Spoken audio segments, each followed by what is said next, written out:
Okay. Okay, I'm just checking everything. Checking Twitter, X, checking here.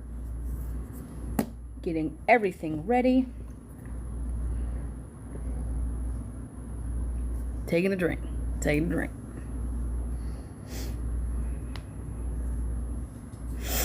Okay, guys, we are going back to reading Project 2025. If you're following along, we're on page 153 and we're going to start with FEMA. If you miss it, you can always listen later on YouTube. I will upload that, and I'm working on summaries as they come in. So I'm on page, I think I'm on part 5 right now, but I'm going to break it down in sections, and they're going to be 10 minutes, so it's a little more easy to listen to. It's easier to listen to. Again, I'm over on Twitter Spaces. If you want to listen there, if you want to follow along here, that's great. Otherwise, let's get started. So we were talking about the Department of Homeland Security, and we got through 133 to 153 last time. And it's about them saying they want to get rid of Homeland Security and make it this tiny little, it's insane. It's actually crazy. So I'm going to read today, hopefully the rest of what this chapter entails. It's only, I think, like 20 more pages, but we're going to start off with FEMA. So if you listened last time, they were talking about like privatizing it and certain requirements, and it's absolutely insane if you're following along. So let's just get started. FEMA, Federal Emergency Management Agency. Needed reforms. FEMA is the lead federal agency in preparing for and responding to disasters, but is overtasked, overcompensates for the lack of state and local preparedness and response, and is regularly deep in debt. After passage of the 1988 Stafford Act, the number of declared federal disasters rose dramatically as most disaster costs were shifted from states and local governments to federal government. In addition, state-friendly FEMA regulations such as per capita indicator failed to maintain the pace of inflation and made it easy to meet disaster declaration thresholds. The combination has left FEMA unprepared in both readiness and funding for the truly catastrophic disasters in which services are most needed.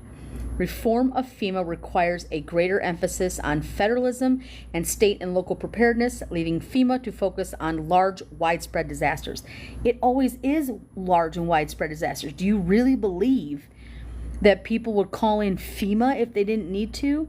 Not only that, when they're talking about reducing the size of FEMA, they're making requirements. So if, let's say, your state, because now they've taken FEMA into this small category from being federal down to state, you want to decrease it, and then you want to make parameters like if you don't give up your voter registration lists, if you don't give up your DMV lists, you're not going to get federal aid anymore anyway, and it's going to be state, and it's going to be it's a hot fucking mess. Like, they just want to control everything, making it down to small government. So under the Stafford Act, FEMA has the authority to adjust its per capita indicators for damages, which creates a threshold under which states and localities are not eligible for public assistance. Like, that is insane to me. Why do you think we're having more natural disasters? Because there are those of us who believe science and climate change is real. And then there are those who just think, the Earth's warming up. We like it warm. We have weather. And if somebody tells you climate change is like, when we have 4 different climates a year, it rains, that's not climate, that's weather. And they don't know the difference. So we have a lot of natural disasters because climate change is a real thing, and it fucking happens. So they are now trying to change who is eligible for public assistance under FEMA, deeming what this manifesto, this mandate for Project 2025, they are saying that they will determine what is a disaster. Not what's an actual disaster, what they deem. FEMA should raise the threshold per capita indicator has not been kept pace with inflation, and over time has effectively lowered the threshold, caused FEMA's resources to be stretched perilously thin. Alternatively, applying a deductible. You want a state, a municipality, to have a deductible before they will give you help in a natural disaster. Okay, it's time to get out our highlighters, because that seems pretty important. Pretty damn important. So, get out your highlighters. Right there. Alternatively, applying a deductible could accomplish a similar outcome while also incentivizing states to take a more proactive role in their own preparedness and response capabilities. Who's going to tell them that Florida gets a lot of fucking hurricanes? And if you want to break it down into state municipalities, you're going to tell me Ron DeSantis is going to be like, oh, well, yeah, we'll just have deductibles. Have you not seen higher rates for insurance? Have you not seen more hurricanes, warming up of waters? And now they're saying, insult to injury, we're going to make it smaller. You have to have a threshold. There are things that you have to break down, and then you might qualify, but then you have a deductible. Unfucking real. In addition, Congress should change the cost share arrangement so that federal government covers 25% of the cost for small disasters, with the cost reaching a maximum of 75% of truly catastrophic disasters. They want states, red states, who already don't want your children educated. They don't want free lunch. Homelessness is a crime. And now they want to be like, well, if there's a natural disaster, we're only going to cover so much of it. Hurricane Katrina, anybody? I'm just highlighting that too, so that when we come back for the summary, I can go right to that. FEMA is also responsible for the National Flood Insurance Program, the NFIP, which all is issued by the federal government. Yeah, it's a flood. The insurance at prices lower than the actual fair rate, thereby subsidizing flood insurance. Then, when flood costs exceed the NFIP's revenue, that's the flood, FEMA seeks taxpayer-funded bailouts. Why do you feel like it's a bailout if it's a natural fucking disaster? So I'm not asking you to bail me out. I'm asking you something happened and I need you to make it right. FEMA seeks taxpayer funded, and the current NFIP is in debt by $20.5 billion.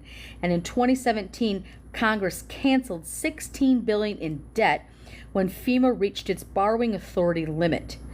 These subsidies and bailouts only encourage more development in flood zones. Okay, here we go.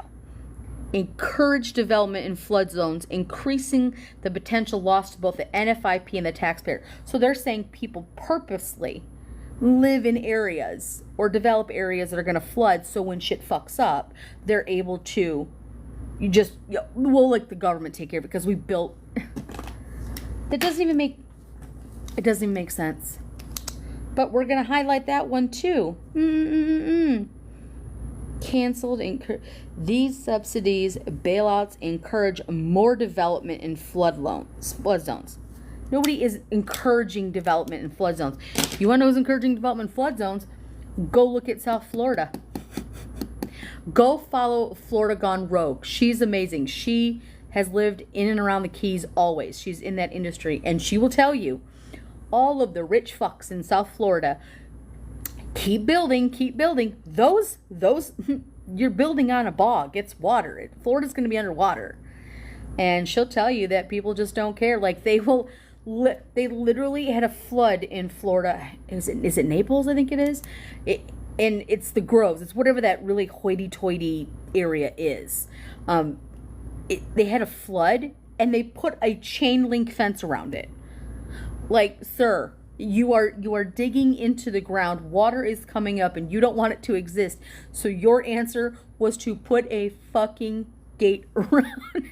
Like, okay, that, I don't know if that would be my way to do it, but who knows? Okay, so budget issues. FEMA manages all grants for DHS. That's important. And these grants have become pork for states, localities, and special interest groups.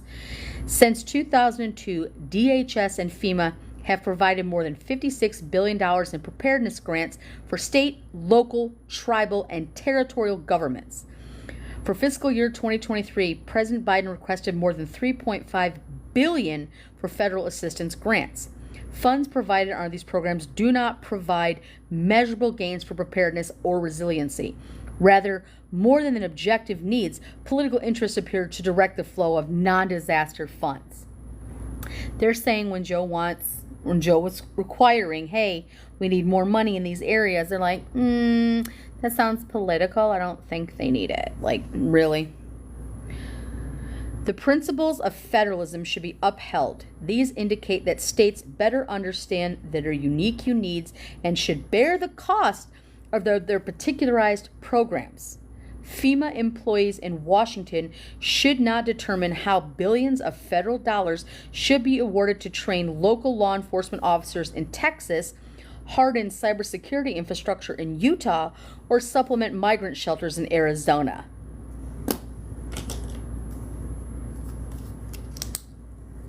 Yeah, it's not. Federal tax dollars should be awarded to infrastructure.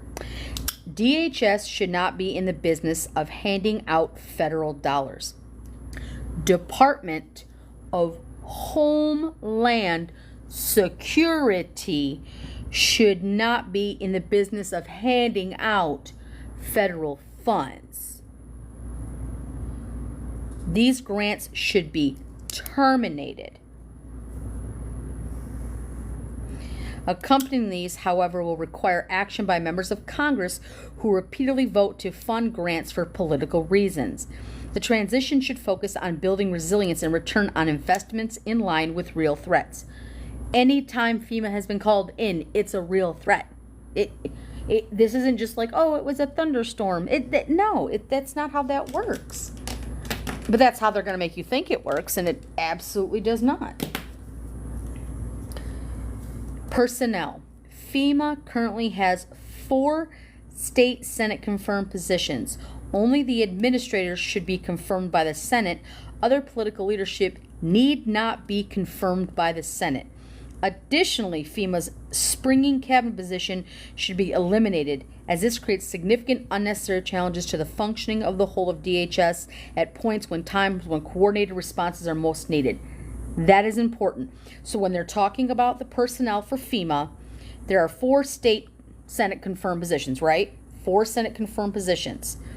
They only the administrator should be confirmed by the Senate. So they want 1 person confirmed, and then they want 3 people that they put in who are not qualified. Do you see how this keeps going back? Every single time they're talking about personnel and reforms, it's here's how many we have because they're needed and things are backlogged and it's a federal government. We need this. So we want to trail it all the way down to nothing. And then we want to take those positions that are Senate confirmed, bring it down to 1, and then stack what we want. See how this goes back? It's the fuckery of it all. Let me see. Cybersecurity. Okay, so that was all of FEMA. Now we're on to Cybersecurity and Infrastructure Security Agency, the CISA. Needed reforms. CISA is supposed to have 2 key roles: the protection of federal civilian government networks.gov while coordinating the execution of national cyber defense and sharing information with non-federal and private sector partners, and 2, national coordination of critical infrastructure security and resilience. Yet CISA has rapidly expanded its scope into 2 lanes where it does not belong. The most recent and the most glaring example being censorship of so-called misinformation, disinformation. Holy shit. So, they're wanting to eliminate that. They're wanting to eliminate this. So, Yet CSIA has rapidly expanded scope of lanes where it does not belong. The most recent and most glaring example being censorship of so-called misinformation and disinformation. Yeah, that's a big deal. CISA's funding and resources should align narrowly with the foregoing two mission requirements. The Components Emergency Communications and Chemical Facility Anti-Terrorism Standards, the CFATSs, the roles should be moved to FEMA, and its school security functions should be transferred to state Homeland Security offices. And CISA should refrain from duplicating cybersecurity functions done elsewhere in the Department of Defense, FBI, National Security Agency, and the U.S. Secret Service. So they don't want you duplicating efforts when there is threats. Like, are you serious? Oh, thank you for that. I appreciate that. Again, guys, I see gifts out of the corner of my eye, and I appreciate it. It's never expected. I do see them, but I am reading. So if I miss it, I apologize. I do see you, and I appreciate you and love you for all just sharing and liking and commenting. And thank you for the rose. I appreciate that. Remember, it's not required. I do this because I want information out. If you choose to gift, that's totally fine, and I appreciate it. But again, it's never required. And then I lost my space. So I apologize. Let's go back to where that was. CISA should refrain from duplicating the functions. That's what we're talking about. Duplicating the functions of the Secret Service. Of the utmost urgency is immediately ending the CISA's counter disinformation efforts. That's what they want done immediately. Like that's a day one thing. So the federal government cannot be the arbiter of truth. Where is there truth in the MAGA movement? Yeah, we kind of have to be the arbiters. I mean, we have free speech, but you can say what you want, but you're held accountable. Like, say what you want, but fuck around and find out. You know what I mean? It's like, I don't understand why you don't understand that. You are free to choose whatever you want to say. You are not free from the consequences. And they don't like that. They want to get rid of this and disinformation because it's bad for them, because engagement farming is a bitch. Oh, thank you for the heart. I appreciate that. The federal government cannot be the arbiter of truth. CISA began this work because of alleged Russian misinformation in the 2016 election, which in fact turned out to be a Clinton campaign dirty trick. Are you fucking kidding? Are they seriously blaming Russian intelligence on the Clintons? I have a question. I have all the questions. So, alleged Russian misinformation in the 2016, when in fact was a Clinton campaign dirty trick. The intelligence community, including the NSA or DOD, should counter foreign actors. At the time of this writing, release of the Twitter files has demonstrated that CISA has developed into an unconstitutional censoring and election engineering apparatus of the political left. Are you sure? In any event, the entirety of the CISA Cybersecurity Advisory Committee should be dismissed day one. In any event, they want it gone day one. Why would somebody who is conservative want a counter of mis and disinformation effort from alleged Russian misinformation from the 2016 campaign, which turned out to be a Clinton campaign dirty trick? Why would you want to get rid of that? Seems like you would want to keep that if it was something that was against your political rival. Wow.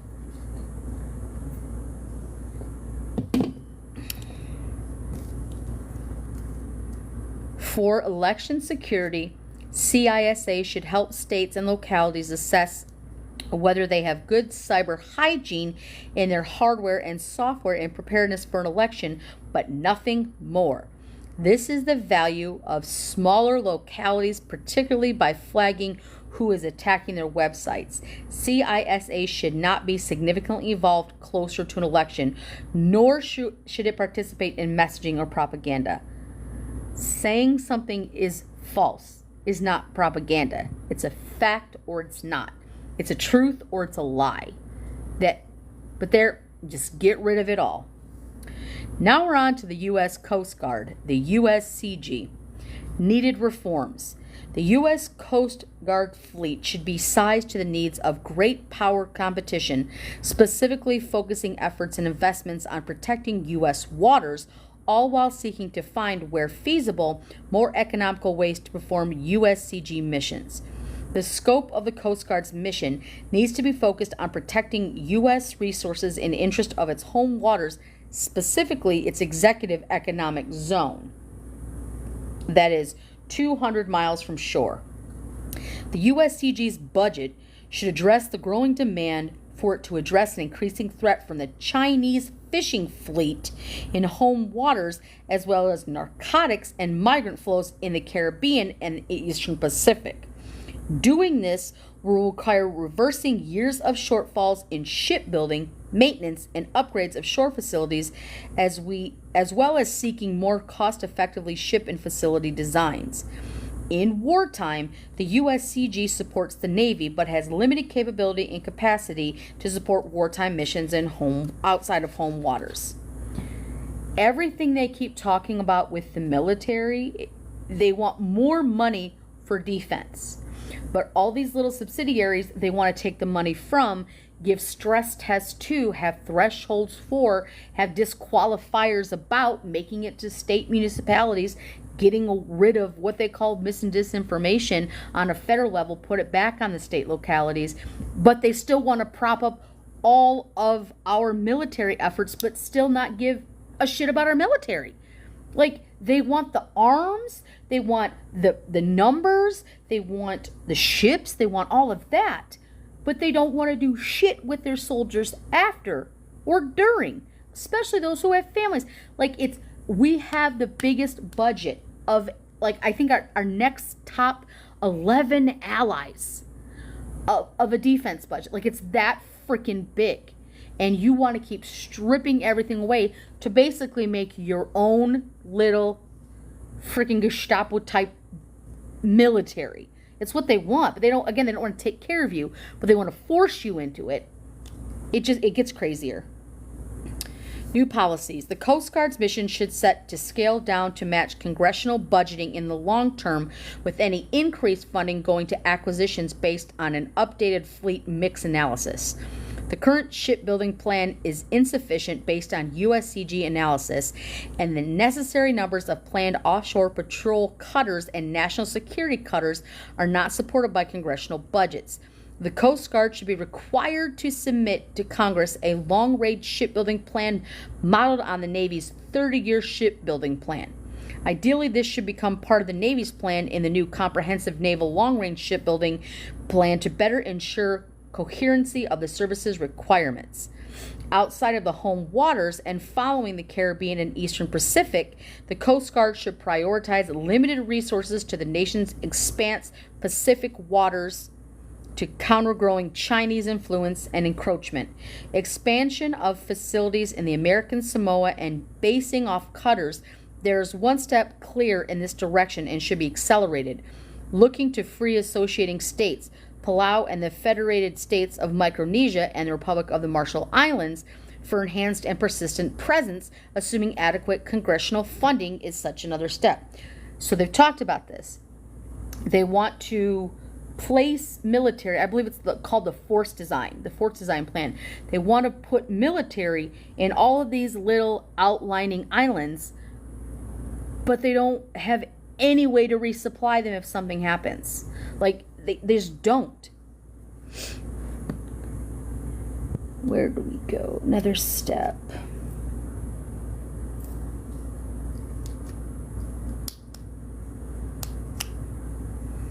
The Secretary of the Navy should convene a naval board to review and set requirements for the Coast Guard wartime mission to support, to inform and validate these updated requirements. The Chief of Naval Operations and the Coast Guard Commandant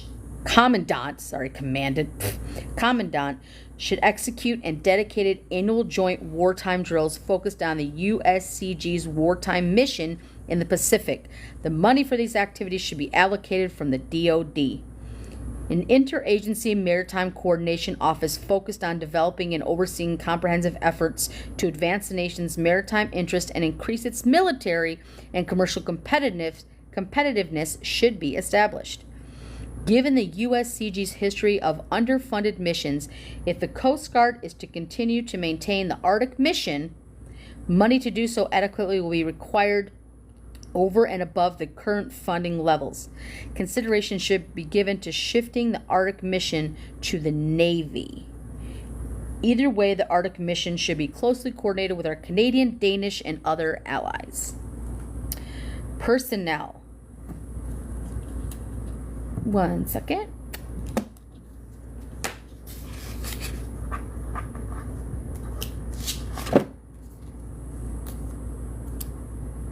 And put a little sticker right there for just a second. We are looking. I will be right back.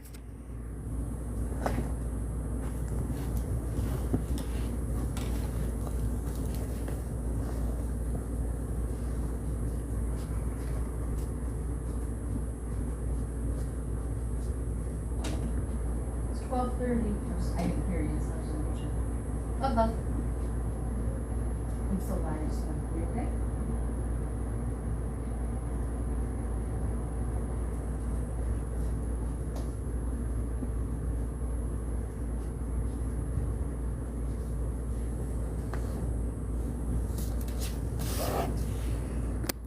My apologies. I had to check on something. So, personnel. The USCG is facing recruitment challenges similar to those faced by the military services. Because again, you're not taking care of our military, but you want to stock the military. But you're not taking care of the military, so why would anybody join? The administration should stop the messaging on wokeness and diversity and instead focus on attracting the best talent for the USCG. And again, right there. Simultaneously, consistent with the Department of Defense, USCG should make some serious effort to re-vet any promotions and hiring that was occurred on the Biden administration watch, while also re-onboarding any USCG personnel who were dismissed from the service for refusing to take the COVID-19 vaccine. With time in service credited to such returness. These two steps could be the foundations for any argument and improvements in the recruiting process. Okay. U.S. Secret Service. Now, this one's going to be interesting because this is over a year old. This whole thing that I'm reading right now was published, online a year ago. It's been available for a long time, but they've done revisions. Now, this is what they're going to say about the actual Secret Service, the USSS. Needed reforms. The U.S. Secret Service must be the world's best protective agency.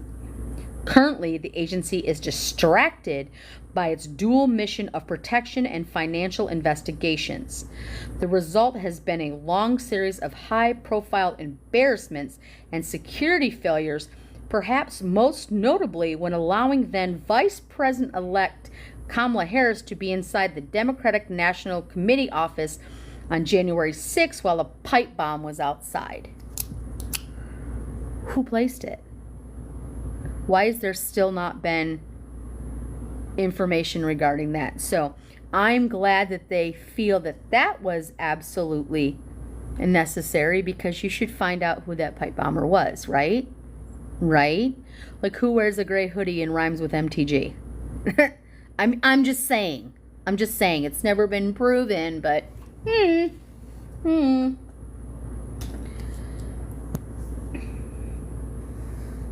Despite the great size and scope of January 6th investigation, this high-profile incident of danger to protect remains unsolved.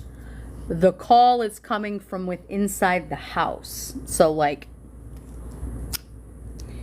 The failures of the USSS, the Secret Service protective missions, are too numerous to list here.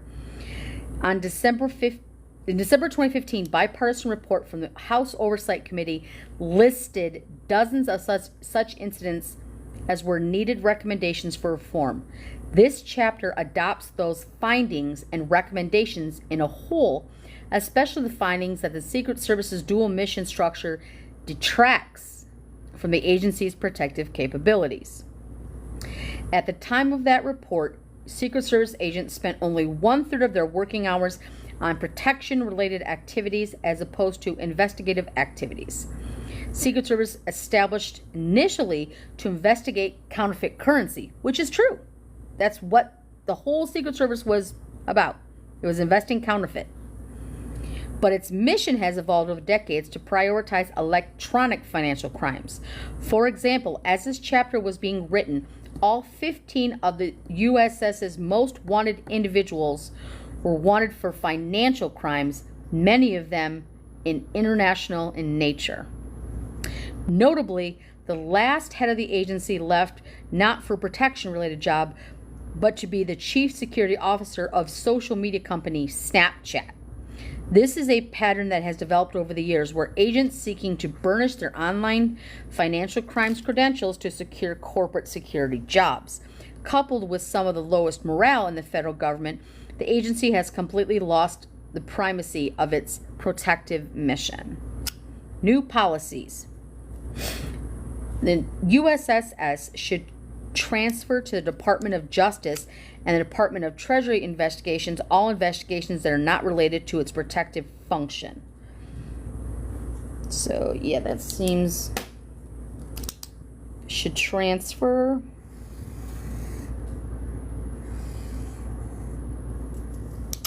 That are not related to its protective function. It should begin the logistical operation closing all field offices throughout the country and internationally to the extent that they are not taken over by the Treasury or Justice. Secret Service agents stationed outside of Washington, D.C. should be transferred to work in immigration and custom enforcement field offices, where they continue to work with boots on the ground to follow up with threat reports throughout the country and liaison between local law enforcement and visits by protectees. So they want everybody who is outside of D.C. for Secret Service to be transferred to work in immigration and custom enforcement field offices, where they continue to be the boots on the ground. The only investigations not related to the Secret Service protective function that agents should pursue would be directed by the HSI and relate to trafficking and financial crimes associated with illegal immigration. These should include tracing remittances, any funds that are used to pay coyotes or the cartels, and payments by businesses to illegal aliens and other crimes associated with illegal immigration. Secret Service should keep visitor logs for all facilities where President works or resides. The Biden administration has evaded such transparency, with President Biden spending historic amount of time for president in his Delaware residence. How many times did Donnie golf? So you're saying that because Joe works and then he is also human, that he spent too much money and time going to his Delaware residence. How far is Delaware from DC? Exactly. Wow, but they evaded such transparency. I'm going to highlight that. This left the American people in the dark as to who is influencing the highest levels of their own government. Budget. The suggested reforms would result in a significant Secret Service budget reduction. I think they might be thinking a little differently now that somebody got an ear piercing. Primarily because the agency would relinquish dozens of physical offices throughout the U.S. and internationally. Some amount of savings should be used to fix the personnel problems for the recruitment initiatives aimed at individuals who are inclined to join a protection-focused agency. Do you not believe that when people join the Secret Service that they're not in a protection-focused agency? It's not like they just worked at McDonald's and now the next day they're Secret Service. Like, who the hell do you think they are? Woo! As documented extensively in the above-referenced 2015 bipartisan congressional report, low morale and high turnover are key drivers of the Secret Service problems. Within their mission focused on protection, agents would no longer spend the bulk of their time developing unrelated skill sets. Instead, Secret Service agents could hone their protection skills and pursue a protection career path in the agency rather than quickly leaving the Secret Service for high-paying corporate security jobs. The Uniform Division, the UD, of the Secret Service requires a significant staffing increase. As documented in the bipartisan report, understaffing results in unpredictable and long hours, which turn into the result in high turnover, which only compounds the problem. Another key issue is that the UD officers lack the ability to enforce criminal laws outside their immediate vicinity of the White House. As the District of Columbia is a federal jurisdiction and currently is beholden to the trend of progressive pro-crime policies, UD officers should enforce all applicable laws. This would allow UD officers to gain more law enforcement experience and an attractive credential that would improve morale. You believe that the Uniform Division will be able to gain more law enforcement experience, and that would improve morale? How do you believe that would anyway? Okay, TSA, Transportation Security Administration. The TSA model is costly and unwisely makes TSA both a regulator and a regulated organization responsible for screening operations. Yes, it does. As part of the effort to shrink the federal bureaucracies and bring private sector know-how to government programs, TSA is ripe for reform. The U.S. should look to the Canadian and European private models of providing aviation screening manpower to lower TSA costs while maintaining security until it is privatized. So they want to privatize TSA. TSA should be treated as a national security provider, and its workforce should be de-unionized immediately. So until you make it private, you should be treated as a national security provider, but you should be de-unionized immediately. All anti-union, whole thing. TSA could privatize the screening function by expanding the current screening partnership program, the SPP, to all airports.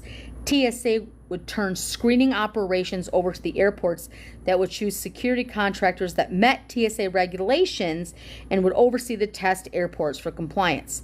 Alternatively, it could adopt a Canadian-style system, turning over screening policies to a new government corporation that contracts screening services to private contractors. Isn't that funny? When they want to use something that works in Canada, they'll say Canadian policies. But when you talk about healthcare, no, socialistic societies do not work. But this does. But this will. But this can. Interesting how it's only when they want it. Only when they want it. TSA, let me see. Contractors would bid to provide services to set airports in a particular region, likely with around 10 regions nationally.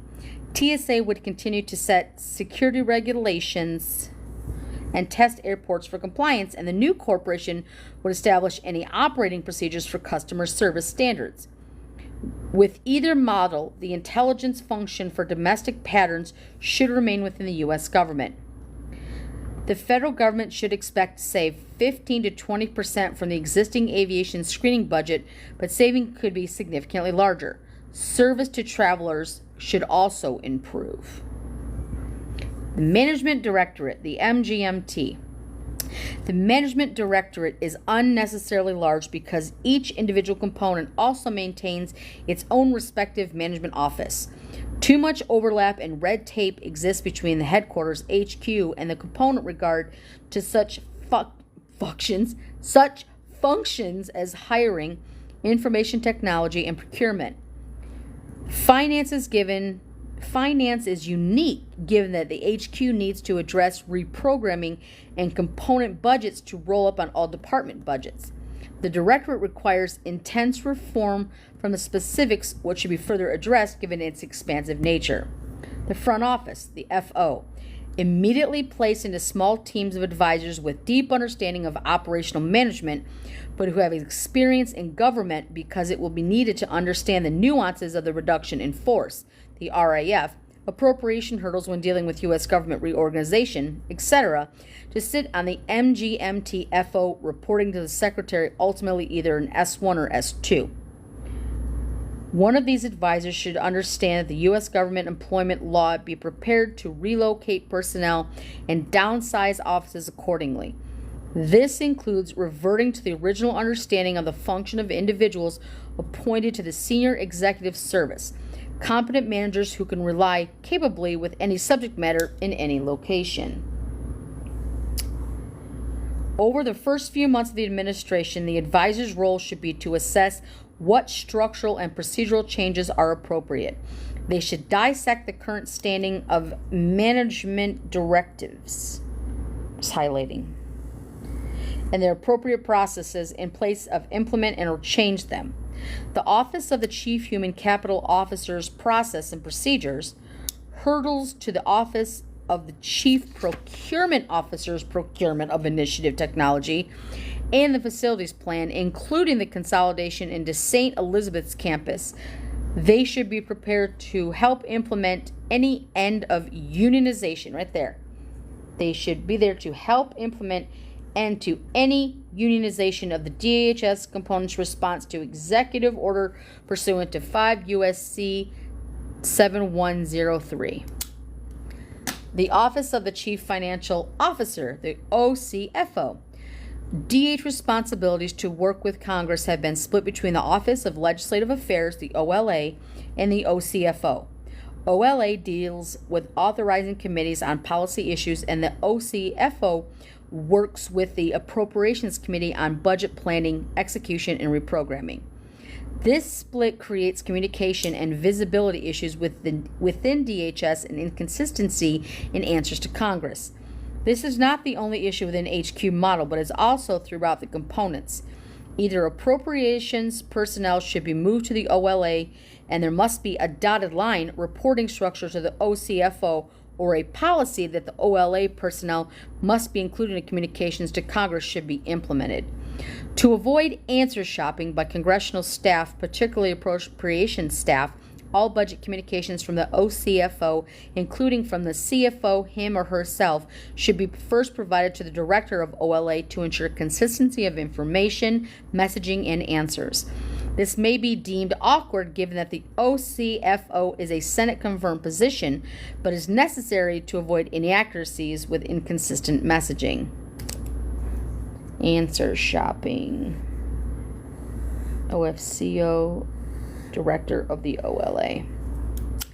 The Federal Protective FPS, Federal Protective Services. The FPS needs federal agents to develop, share, and receive operational information and maintain direct contact with the Secretary in the mindset of heightened threats. Before the summer of 2020 civil unrest, positioning the FPS under MGMT was justified, but given the current climate, they should not be reporting through MGMT. This may be especially problematic if management directorate under secretary lacking law enforcement or military experiences in placed in a situation like summer 2020 arises. FPS should report to the secretary as any other components, including FLETC, as they do. This would add little to the secretary's current burden unless or until civil unrest arises, i.e. January 6th. You know what I mean? At which point, reporting to the Secretary creates a direct line between the primary DHS decision maker, S1, S2, or the FPS director. Regarding operational communications, there should be information sharing mandates, MOAs, which are applicable under specific circumstances when federal facilities are involved, between FPS and the U.S. Marshal, U.S. Park Police, and the FBI. Agreements with the U.S. Capitol Police and Supreme Court Police should also be considered, but it is noteworthy that those entities are jurisdictionally outside of the executive branch. The Office of of Strategy, Policy, and Plans, the PLCY. Department level reforms. PLCY should perform a complete inventory, analysis, and reevaluation of the department's domestic terrorism lines of effort to ensure they are consistent with the presidential priorities, congressional authorization, and Americans' constitutional rights.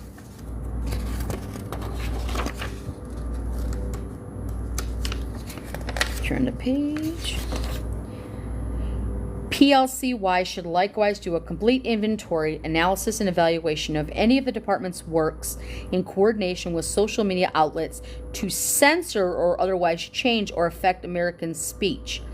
PLCY should comprehensively report and publish this history in full so the American people can know the facts. The department should remove all personnel who participated in this activity. Highlight. The department has significant authority and budget to provide grants for various purposes. This effort is diffused across components and lacks central policy throughout the coordination. PLCY should set a department-wide policy that establishes how granting policies choices are to be made and is consistent with the president's priorities. See how it all goes? Whatever the president wants, whatever the president wants. Talk about the people, but whatever the president wants, but talk about the people. PLC-wide reforms. PLCY should work with Congress to streamline the department's reporting requirements. Because there has not been a departmental reauthorization bill, and these requirements have been added as a piecemeal over 2 decades, they significantly overlap and even conflict, wasting resources and distracting from the Homeland's mission.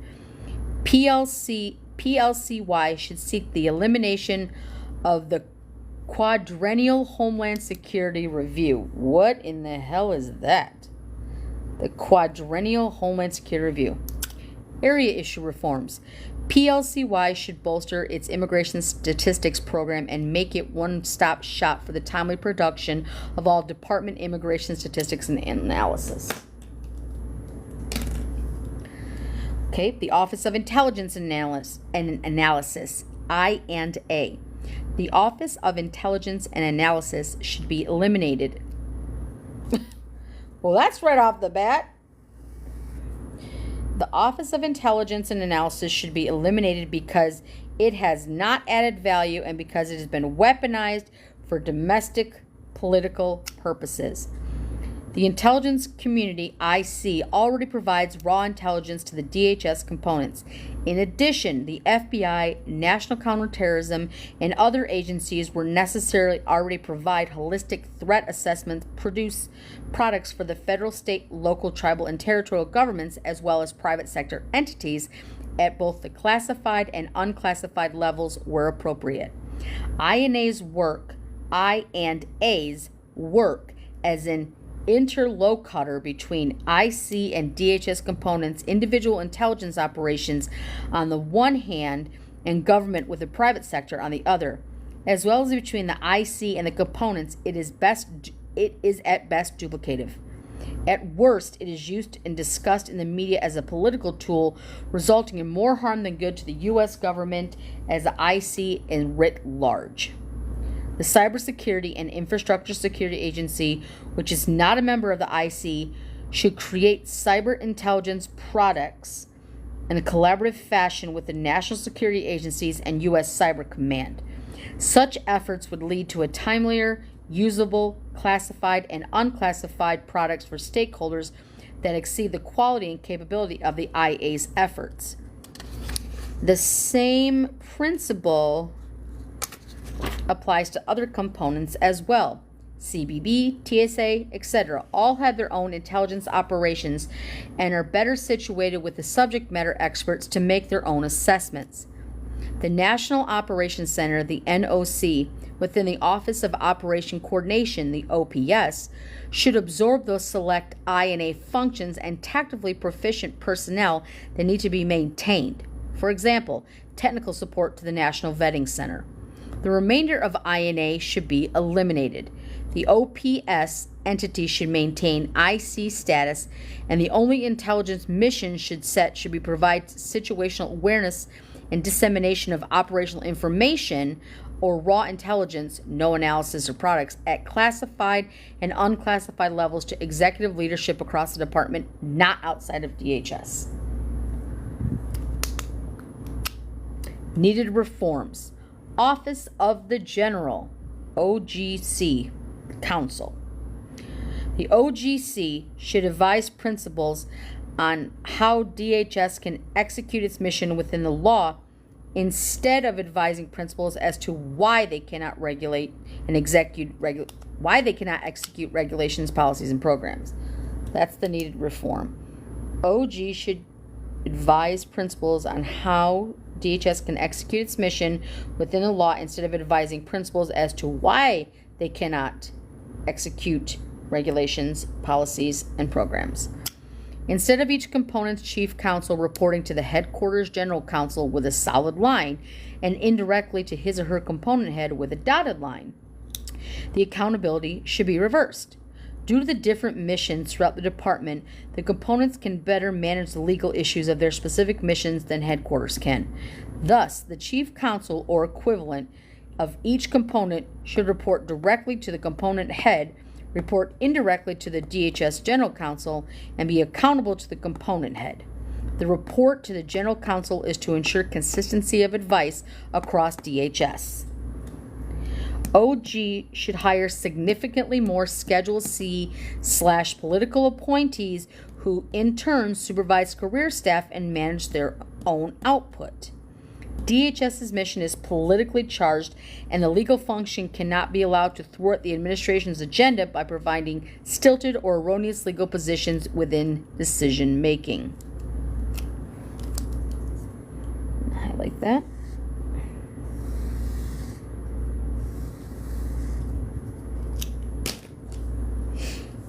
OGC should serve as the center of the response to the legal challenges facing the department to ensure a streamlined, consistent response to a litany of issues facing the department. It is important to ensure consistency across the potential legal positions taken by the department, including those arising in litigation, congressional oversight, and inquiries received from the Inspector General, U.S. Government Accountability Office, the GAO, and Congressional Research Service pursuant to the Freedom of Information Act. The OGC should invest in e-discovery software and contract with vendors to manage the department's e-discoveries. This would be beneficial both in litigation and responding to congressional oversight. Removing delays in e-discovery processing would also reduce the issuance of subpoenas to the department and the generation of negative press for the administration that comes from delayed responses. The old practice of relying on the executive secretary's tasking to pull documents for congressional requests does not work. It is slow. The metrics for what documents are gathered are how and unclear, and the components do not gather responsive material in an efficient manner. Document gathering should come from the Office of the Chief Information Officer or relevant technological element within the department that can pull responsive communications quickly. Okay, so the Office of the Legislative Affairs, OLA, the Office of Public Affairs, the OPA, and the Office of Partnership of Engagement, the OPE. DHS's external communication functions to be consolidated and reformed so that the President's agenda can be implemented more effectively. The Office of Partnerships and the Engagement should be merged into the Office of Public Affairs. Let's highlight that one, should be merged. In many cabinet agencies, outreach to companies and partner organizations is similarly performed by the Office of Public Affairs. This would also accompany a need for DHS organizational and management reform to decrease the number of direct reports to the Secretary. Both public and legislative affairs and the components should report directly to their respective headquarter equivalent. This would also help avoid a failure by the department to speak with one voice. It would allow the component staff to perform more efficiently, overseen by the expert managers in their trade. This would also allow DHS to respond to crises effectively by shifting their staff needed to the most pressing issues and better underutilized staff in a less active component. Only political appointees to the OLA should interact directly with congressional staff on all inquiries, including budgeting and appropriations matters. To prevent congressional staff from answer shopping among HQ, OLA, the DHS, the OCFM, and components. DHS Legislative Affairs Appropriation staff should be moved to the MGMT OCFO into LA. Like, that is a bunch of word salad. However, I'm going to highlight that because it seems like they're wanting to just lump a bunch of stuff together that doesn't need to be lumped together. And I won't lie, I know a lot of these terms, but I don't know all of them. That's why I read it out loud, so I can highlight it and go back, read it later, and look and be like, well, maybe this is a bad thing, right? Regarding components of budget and appropriation staff should be moved to component budget offices into component legislative affair offices. Sometimes you just read like stereo instructions. There's not even a whole lot I can even do on it. E, because dozens of congressional committees and subcommittees have either claimed their jurisdiction over some DHS function, DHS staff from the secretary on down spend so much time responding to congressional hearing and briefing requests, letters, and questions for the record, they're left with little time to do their assigned job of protecting the homeland. The next president should reach an agreement of congressional leadership to limit committee jurisdiction to one authorizing committee and one appropriations committee in each chamber. Oh, I'm going to highlight that.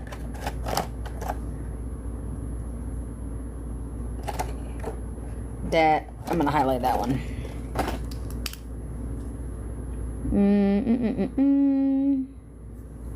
The next president.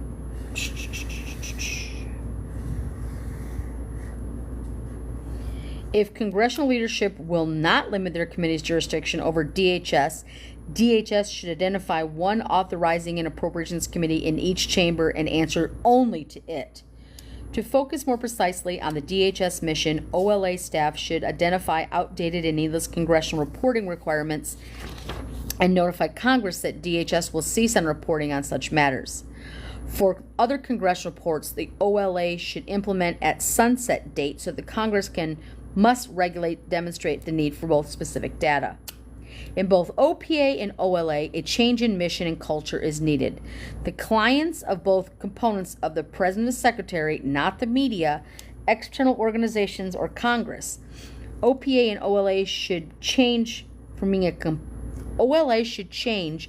being compliance correspondents for outside entities airing grievances to serving as messengers and advocates for the President and the Secretary. I'm going to highlight that.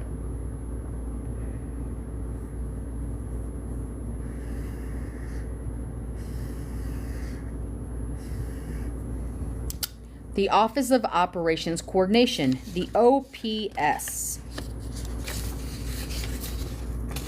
This is a little tiny one. Okay. The Office of Operations Coordination, OPS. OPS was originally conceived by the then Secretary Jay Johnson as an entity tasked with coordinating cross-DHS assets as an on-needed basis using joint operation approach. This role is particularly challenging because of the desperate nature of missions across the DHS. OPS should absorb a very small number of tactical intelligence professionals from I&A, and the rest of IA is shut down. Such intelligence officers would be subordinate elements within the OPS placed within the National Operations Center. The intelligence officers should provide tactical intelligence support for upcoming or ongoing operations, in addition to liaising with their agency and component counterparts. There would be no strategic intelligence analysis done on the part of the OPS or its new IA sub-element. In addition to the facilitating all of DHS coordination on task-by-task basis, OPS would be responsible for ongoing situational awareness for the Secretary and Deputy Secretary. In addition to long-term staffing, OPS would have cycling billets from each of the major agencies and components to facilitate the most effective working relationships across DHS. Office for Civil Rights and Civil Liberties, the CRCL, and the Privacy Office, the PRIV. Homeland Security Act established only an officer of CRCL, not an office. The only substantive function Congress then assigned to the officer was to review and assess information alleging abuses of civil rights. Since then, Congress and the CRCL itself has significantly expanded the CRCL's scope and size well beyond its original intent or helpful purpose. CRCL now operates and views itself as quasi-DHS Office and Inspector Generals. This result is a considerable waste of limited component resources, which are routinely tasked to address redundant, overly burdensome, and ununiform demands from the CRCL. It is therefore important to recalibrate the CRCL's scope and reach. Let's see how they want to do that, because that sounds... The organizational structure of both CRCL and the Privacy Office should be changed to ensure proper alignment with the department's mission.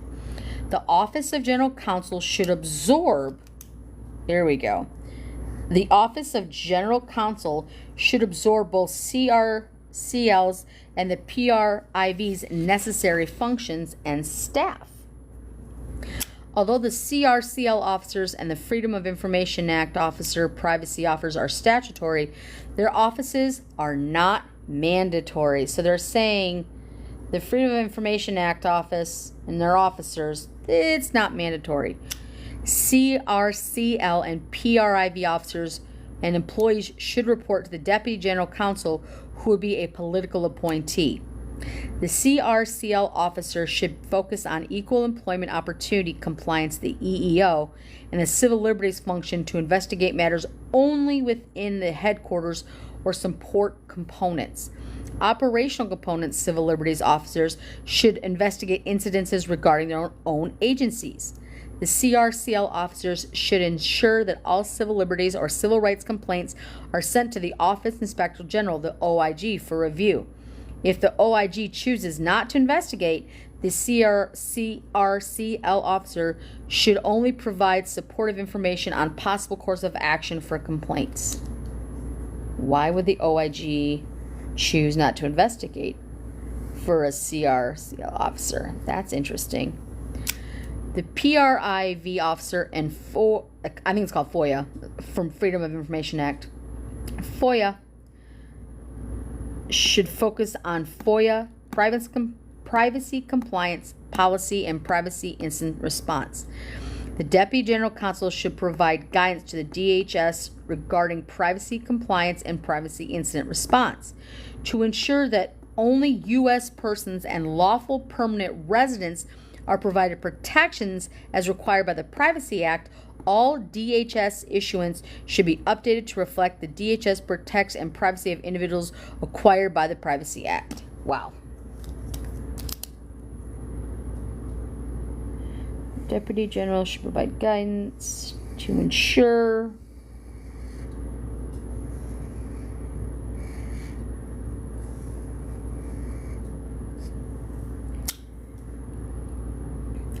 U.S. persons, lawful and permanent residents, the Judicial Redress of Act of 2015, and any U.S. European Union data protection and privacy agreements.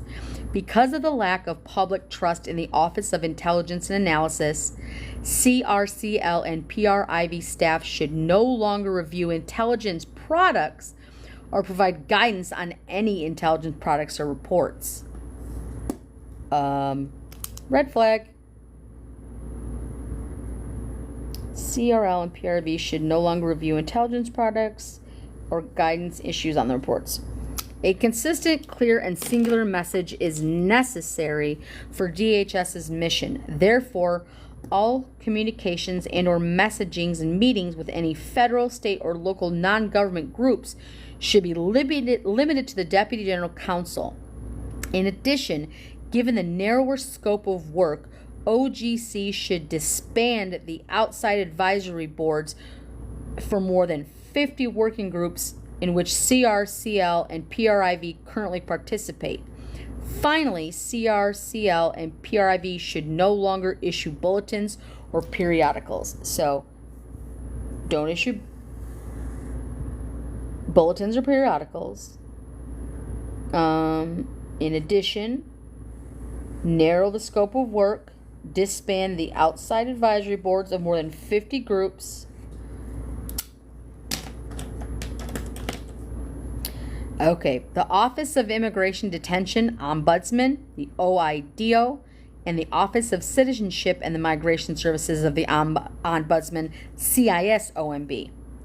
OIDO. The Office of the Immigration Detention Ombudsman should be eliminated.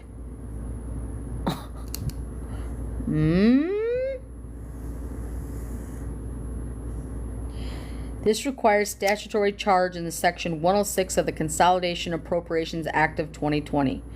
OID was designed to create another impediment to detention through an additional layer of so-called oversight. Several agencies already perform detention oversight. ICE conducts internal audits of facilities and investigates complaints against ICE through the Office of Professional Responsibility. Similarly, the CPB accepts individual complaints regarding facilities through their Joint Intake Center and manages complaints against the agents through the OPR. In addition, the CRCL, OIG, and GAO and Congress all perform detention oversight. These multiple bodies place unmanageable and unreasonable burdens on ICE to manage several, sometimes inconsistent audits and inspections at the same time. If the OIDO remains a DHS component, the Secretary should immediately issue a directive stripping the CRCL of its immigration portfolio. That's a red flag. OIDO is in a better position with dedicated resources and immigration experts to perform the function than CRCL is. Allowing both offices to conduct detention oversight is duplicative and wasteful. The Secretary should conduct a thorough review of effectiveness and Directive 0810-1, which is widely interpreted as requiring a wholesale referral in cases of OIG. In reality, OIG investigates only a small fraction of them and often sits on cases for longer than a 5-day window specified in the directive. Meanwhile, the other agencies wait in limbo to execute their duties. The CISOMB, which is the Office of the Citizenship and Immigration Services Ombudsman, should be eliminated.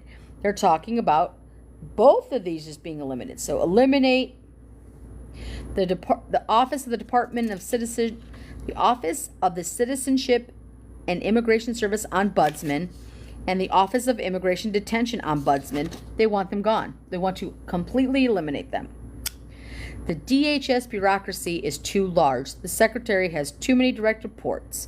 The CISOMB's policy functions can be performed, and sometimes already are, by the OIG and the GAO.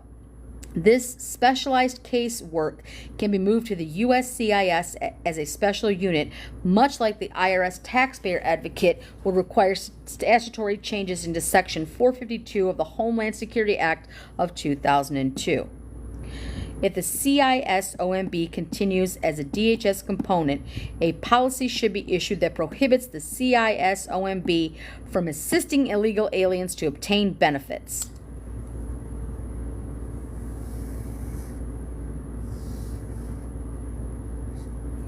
Currently, approximately 15 to 20% of the CISOMB's workload consists of helping DACA applicants obtain and renew benefits, including work authorization.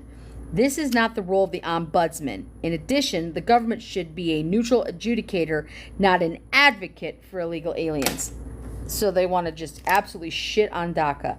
That's great. That sounds like that would never go wrong. Agency relationships. It is critical to the achievement of the President's policy objectives that all agencies and departments touching immigration policy work in sync with one another. While there are numerous areas in which such cooperation is critical, immigration has proven to be the most difficult. Accordingly, several objectives will be necessary for each of the following departments. Okay, let me see what these are. So there is 2 pages. And then I am going to stop for the day, and we will return again to page 171 tomorrow, because I'm going to work on some summaries. But I want to read, because this list is going to be pretty comprehensive, and I feel like it's going to be like, what? So let me just mark where I need to mark. Start here. And tomorrow is 7/26, Friday. Okay. So we're going to just color coordinate all of these little guys right yonder. Okay. First and foremost, it says Department of Health and Human Services. Agree to move the Office of Refugee Resettlement, the ORR, to DHS, or alternatively implement an aggressive and regular effort by the Secretary of HHS to ensure that ORR is fully pursuing presidential objectives in support of DHS. So that's the Department of Human and Health Services. The Department of Defense. Assist in aggressively building a border wall system at the America's southern border. Here we go with building the damn wall again. Additionally, explicitly acknowledge and adjust personnel and priorities to participate actively in the defense of America's borders, including using military personnel and hardware to prevent illegal crossings between ports of entry and channel all cross-border traffic to legal ports of entry. So they want to use a bunch of military force and hardware to prevent illegals crossing. The Department of Justice. Agree to move the Executive Office of Immigration Review and the Office of Immigration Litigation to DHS, and or alternatively to treat the administrative law judges, immigration judges, and Board of Immigration Appeals as national security personnel, decertify their union, and move to increasing hiring significantly to enable the processing of more immigration cases. Decertify their union? There it is again. Decertify their union. Wow. Next, Department of State. Allow DHS to lead international engagement in the Western Hemisphere on issues of security and migration. Additionally, quickly and aggressively address recalcitrant countries' failure to accept deportees by imposing stiff sanctions until deportees are in fact accepted for return, not just promised to be taken.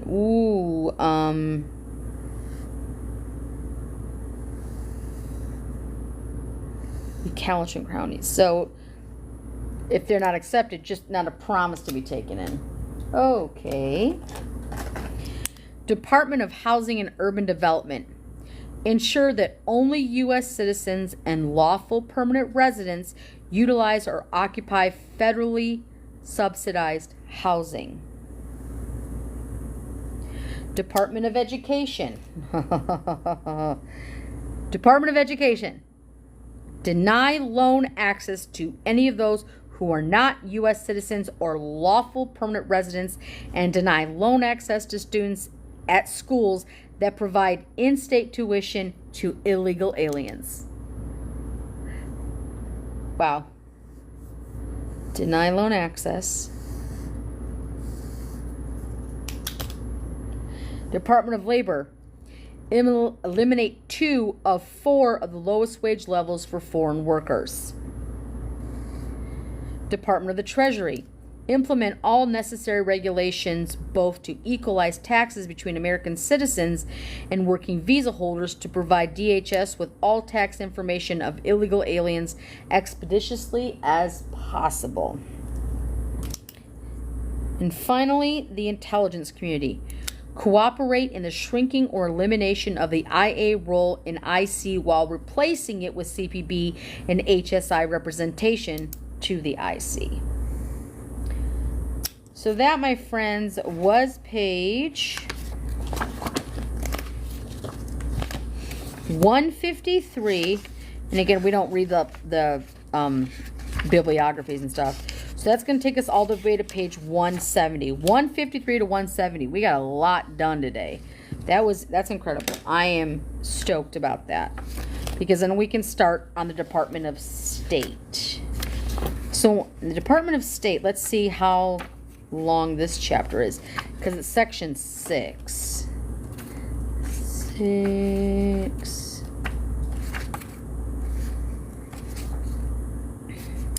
Section 6 is 171 through 200, 199, 199, 199.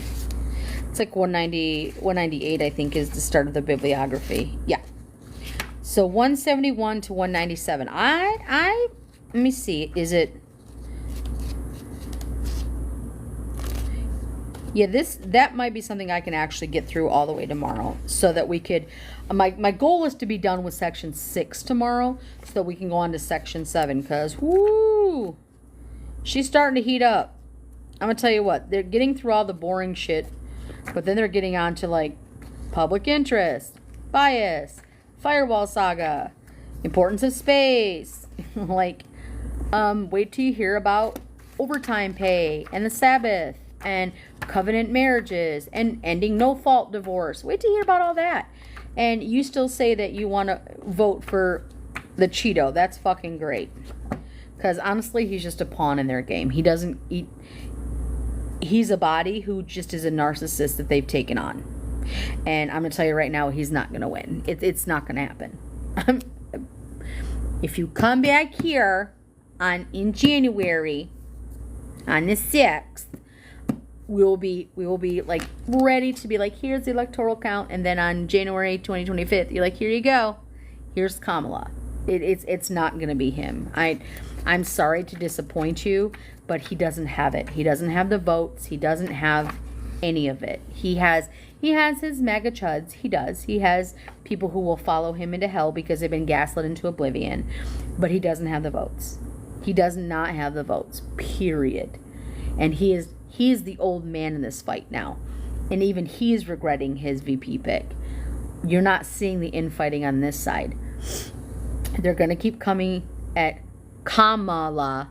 They've said her name, slandered it so many times. They've called her a hoe. They've called her, all the names that you can think of that are misogynistic and racist in tone, they've done. She's not black enough. She's too black. She's too Indian.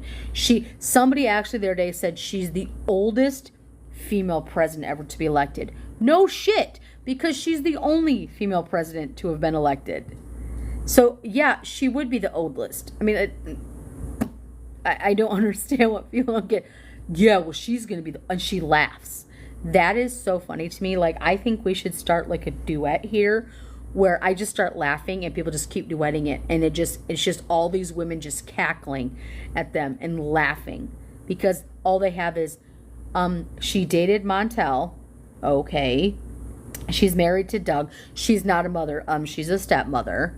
She's not black enough. She's too black. She's too young. She's not old enough. Like, they have nothing, so they keep going at the same rhetoric, and it's awful, and it's gonna get worse. And unfortunately, there are people out there who will elect Donald Trump because he allows them to be the worst version of themselves. He allows them to be bigots. He allows them to be racist. He allows them to be misogynistic. He allows them to have mis and disinformation. He doesn't give a damn that it's a fact, as long as it's a soundbite, as long as it's a fight, like whatever that shit was. Because apparently his ear has regrown. Like, I'm sorry. There are people, and if you look, I've Googled it a couple times and actually found a couple on Twitter, actual ballistic experts who are like, that is not possible.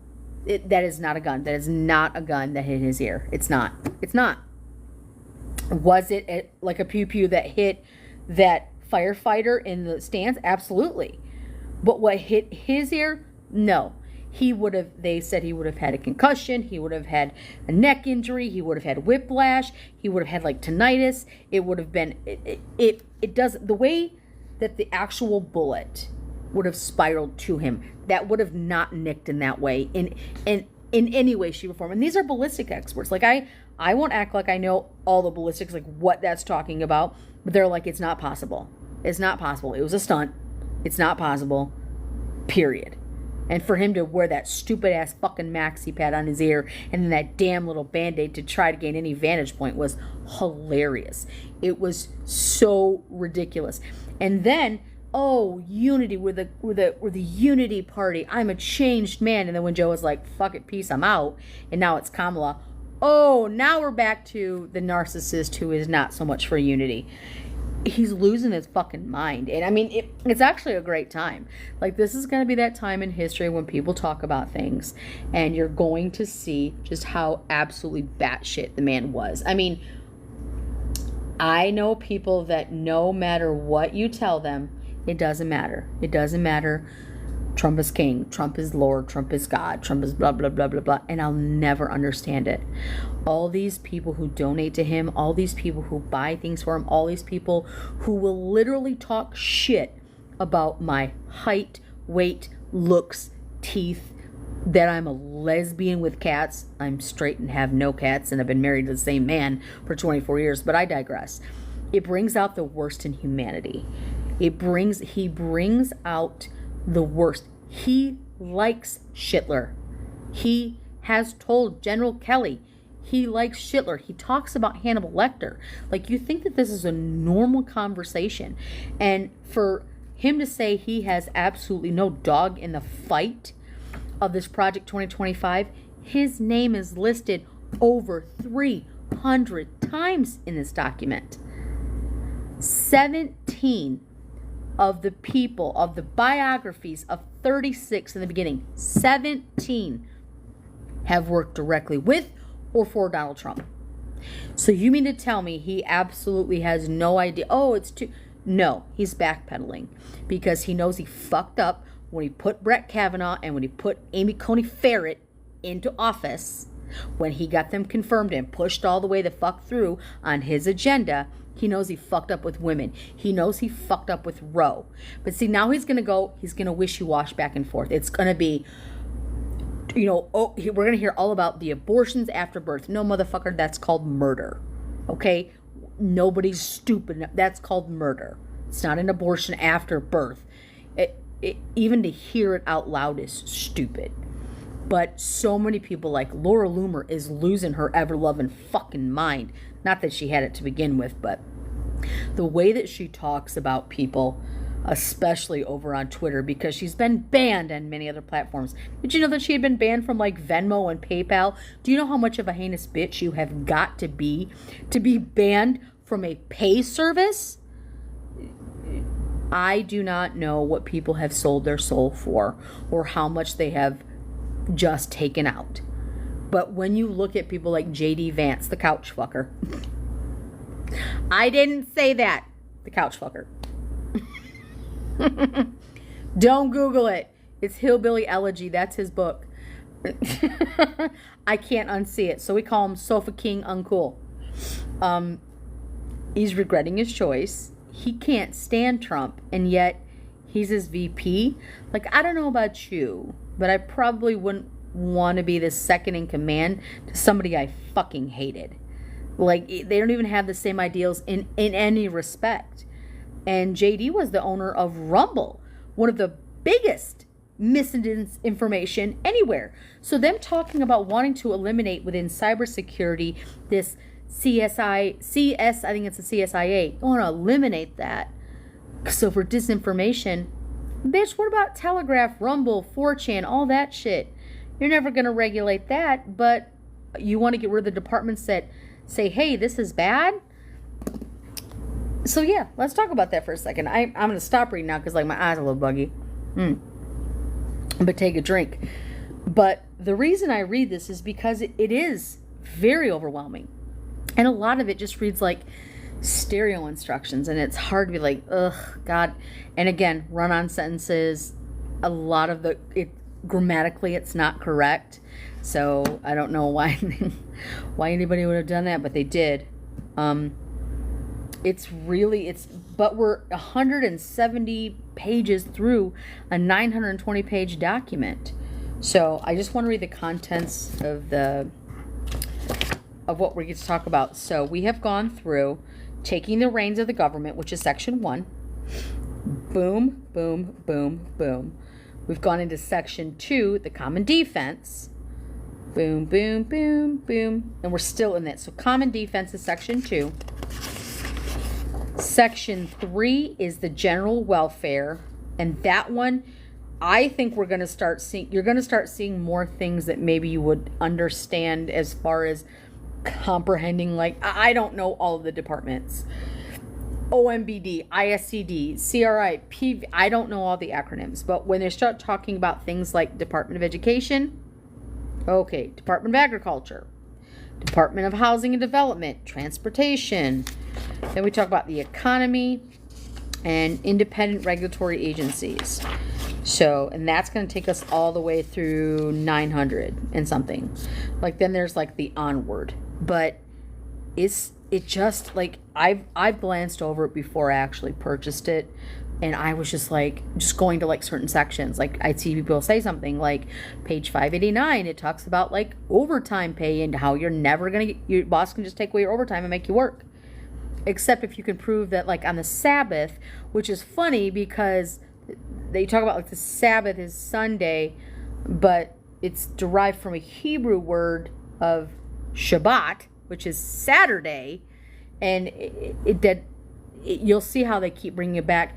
You're seeing right now how they want to dismantle everything. I want to break it down, get rid of, and then stack. Get rid of, and then stack. Privatize, stack. Federal, smaller government. Federal, states' rights. It's more control. It's more control. You can deny access to things when you're a smaller municipality because the federal government's not going to make you accountable to it. So, in reading through this, I know it's daunting. It's absolutely daunting. Like, I read through it and I'm like, oh my God. Like, I have to, when I'm done with this, like I said, I might do a summary today, but like, I have to stop talking for a minute because it's just like, it's just word salad all the way over. But I will stop for today. I thank you all for joining. Make sure to set your notifications. I will be back tomorrow, hopefully the same time, 12 to 2. 12 to 1:30-ish. I think it's going to have to be until 12 to 2 just to get through that whole section of the section 6 to get on to 7. So I appreciate everybody who has joined. I will be here tomorrow. Again, I will upload this to YouTube later if you missed it. I will always be on Twitter Spaces live simultaneously. When I upload it to YouTube, you can watch it its entirety. And as I can pump out these summary lists, there is a playlist, and it goes from part 1 to part 5 so far. That's going to be a never-ending, like 920 pages. And I only get 10 minutes to talk per thing. So the fact that I only get 10 minutes per part, sometimes it's hard to get a lot of information in, but I want to get as much information as I can as possible so that it's easier to kind of break down and understand just the big bullet points. Like, overall, it's like, wow. But I want to condense as much as I can and just get the highlighted points so that when you go back in the summary and you listen in order, you go, okay, this is what they're talking about, and this is what they're talking about, and then this is what, so it's just cohesive. So again, guys, feel free to like, follow, share, comment, shameless plug, whatever you want to do. And I appreciate that. And I will see you guys tomorrow. Have a great day.